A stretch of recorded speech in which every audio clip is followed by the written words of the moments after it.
এই বিষয়ে বিস্তারিত জানাতে এই মুহূর্তে শাহবাগে আছেন সহকর্মী শফিকুজ্জামান রুবেল। সরাসরি যাব তার কাছে।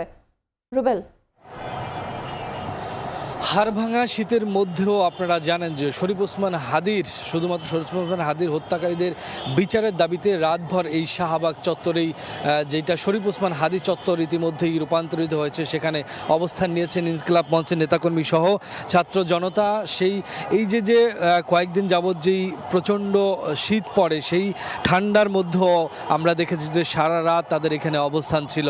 তাদের দাবি শুধু একটাই, যে ওসমান হাদিকে যারা হত্যা করেছে, বিশেষ করে ফয়সাল এবং তার সহযোগী, সেই সাথে ওসমান হাদিকে হত্যার পেছনে যারা ছিলেন পরিকল্পনাকারী, তাদেরকে চিহ্নিত কেন করা হচ্ছে না, সরকারের পক্ষ থেকে কেন ব্যবস্থা নেওয়া হচ্ছে না। আলটিমেটাম দেওয়া হয়েছে ও সরকারকে আহ্বান করা হয়েছে, সেই সময় অতিবাহিত হয়ে গেছে। আপনারা জানেন যে 25 তারিখ পর্যন্ত তারা কিন্তু একটা নির্ধারিত সময় বেঁধে দিয়েছিলেন সরকারকে।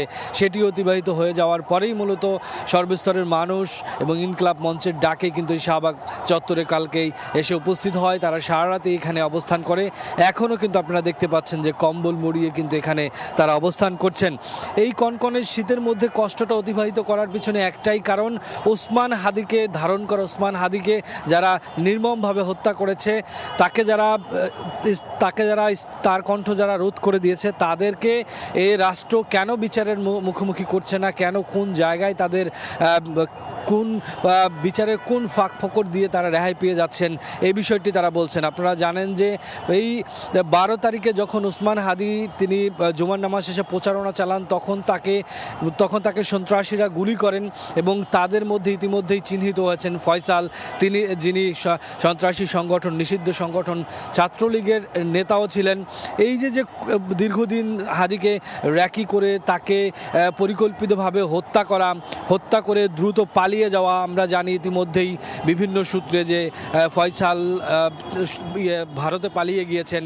এই যে পালিয়ে যাওয়া, এর পেছনে কারা ছিলেন, কারা তাকে সহযোগিতা করেছেন এতটা সময়, কারা তাকে এই সুযোগটা করে দিলেন, ওসমান হাদির কণ্ঠকে, বিপ্লবী কণ্ঠকে কারা থামিয়ে দিতে চাইলেন, কারা ইনসাফভিত্তিক রাষ্ট্র বিনির্মাণের ব্যত্যয় ঘটাতে চাচ্ছেন, এই সকল মানুষকে চিহ্নিত করতে হবে, সকল অপরাধীকে চিহ্নিত করতে হবে, তাদের বিচারের মুখোমুখি করতে হবে। সেই দাবিতে তারা এখানে অবস্থান করছেন এবং এই অবস্থান তাদের চলবেই। তো সব মিলে শাহবাগ থেকে এই ছিল এই মুহূর্তে। আমরা সরাসরি যুক্ত ছিলাম শাহবাগ থেকে।